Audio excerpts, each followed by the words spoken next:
Good afternoon all of you. तो बच्चों, आज हम जिस विषय को लेके आए हैं वह है नाटक शिक्षण, जो एक गद्य विधा भी है। तो इन विधा में से आज हम नाटक के बारे में पढ़ेंगे। नाटक क्या है? सबसे पहले तो यह जानते हैं कि नाटक क्या है। नाटक का अर्थ है किसी विषय वस्तु के संबंध में छात्र से पूर्ण रूप से पात्र के माध्यम से परिचित करवाना। तो ये अब हम इसका जो अर्थ है ये समझते हैं। सबसे पहले तो जो नाटक शब्द के लिए हमें संस्कृत भाषा में नाट्य शब्द का प्रयोग होता है, और यह जो नाट्य शब्द नट धातु से यह बना है, और इसी धातु में नेत्र के अर्थ के साथ साथ अभिनय का अर्थ भी समाहित होता है। भारतीय काव्य शास्त्र के आदि ग्रंथ नाट्य शास्त्र में नाटक शब्द का प्रयोग रूपक के लिए हुआ है। यहाँ पे आचार्य भरत मुनि ने नाटक को इस प्रकार परिभाषित किया है। भरत मुनि कहते हैं कि इस प्रकार जो परिभाषित किया है, यानी तीनों लोकों के भाव का अनुकरण ही नाटक है। और आचार्य धनंजय के अनुसार कि किसी भी अवस्था का अनुकरण ही नाटक है। अब आता है कि यद्यपि जो अनेक आचार्यों ने अपने अपने मतानुसार, अपने अपने मत के अनुसार नाटक के अलग अलग तत्वों की व्याख्या की है, परंतु जो अधिकतर बहुत से जो विद्वान हैं उन्होंने नाटक के 3 प्रमुख तत्व माने हैं। सबसे पहले है वस्तु कौन? कथानक। नेता, दूसरा है नेता कौन? पात्र। तीसरा है रस, यानी पाश्चात्य जगत में नाटक के 7 तत्वों को स्वीकार किया गया है। वह है कथानक, पात्र, योजना, संवाद, योजना, देश काल एवं वातावरण, भाषा शैली, उद्देश्य तथा अभिनेता। ये इसके जो तत्व है, ये नाटक के 7 तत्वों को ही स्वीकार किया गया है पाश्चात्य जगत में। और हम यही कह सकते हैं संक्षेप में कि जो नाटक एक ऐसी साहित्यिक विधा है ये, जिसे पढ़ने सुनने के साथ साथ हम इसे देख भी सकते हैं। और ये नाटक की रचना रंगमंच पर अभिनय के माध्यम से ये की जाती है। बॉडी जेस्चर्स के साथ, अंग संचालन के साथ इसे किया जाता है। तो अब इसका महत्व हम समझते हैं कि हिंदी शिक्षण में नाटक शिक्षण का महत्व।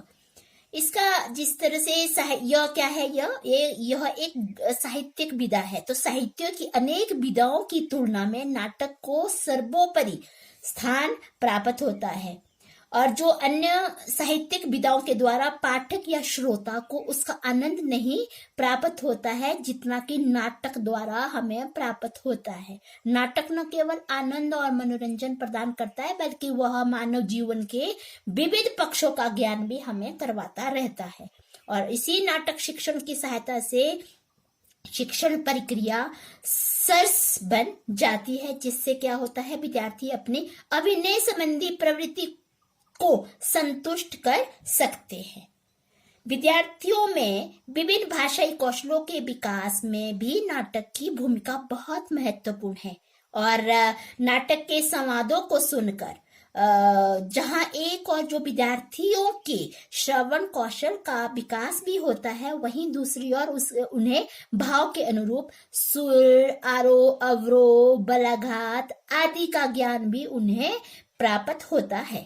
और इस प्रकार जो नाटक विद्यार्थियों के श्रवण कौशल, वाचन कौशल, लेखन कौशल आदि का विकास करने में यह सहायक सिद्ध होता है।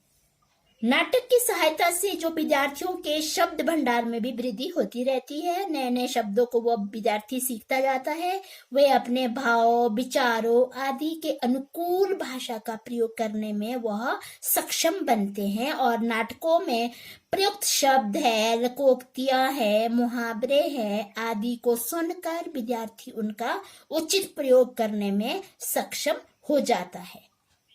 और यहाँ पे जो नाटक विद्यार्थियों के न केवल भाषाई कौशलों का, चारों कौशलों का विकास करते हैं, बल्कि उन्हें ऐतिहासिक, सामाजिक, धार्मिक, सांस्कृतिक परिस्थिति आदि से भी उन्हें परिचित करवाते रहते हैं।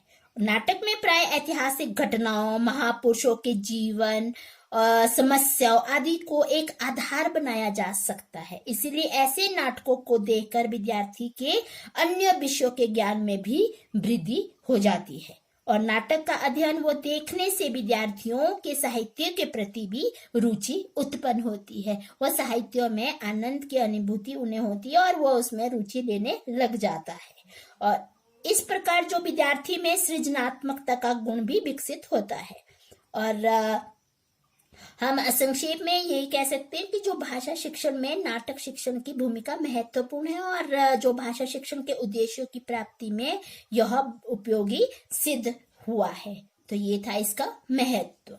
अब जो पढ़ेंगे, हम पढ़ेंगे भाषण नाटक शिक्षण के उद्देश्य।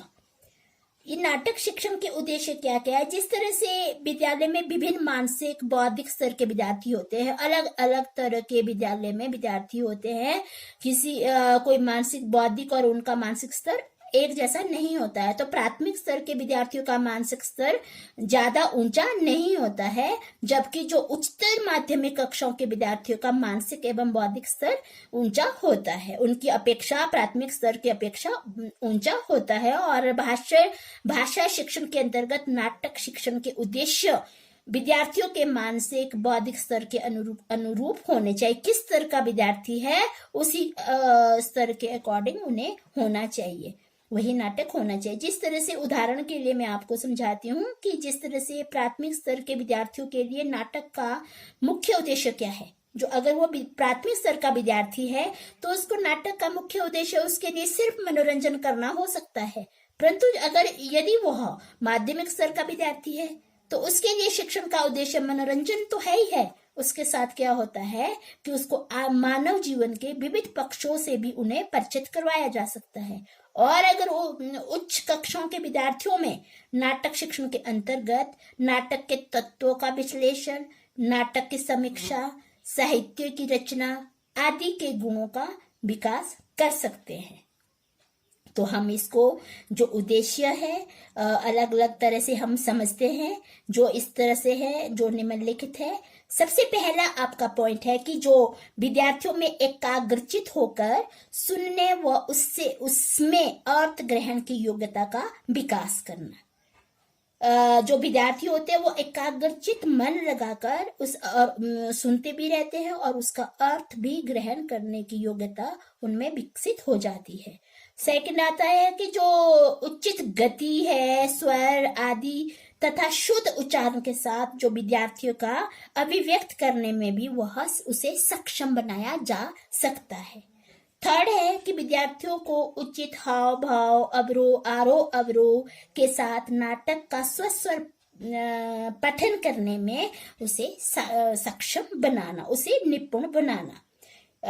फोर्थ पॉइंट है कि विद्यार्थियों में मौखिक अभिव्यक्ति कौशल का विकास करना, क्योंकि जो नाटक होता है वह ज्यादातर मौखिक रूप अभिनय के माध्यम से किया जाता है, तो उसे मौखिक अभिव्यक्ति जो के कौशल का भी उसमें विकसित किया जा सकता है। फिफ्थ है कि विद्यार्थियों के शब्द भंडार में भी वृद्धि करना।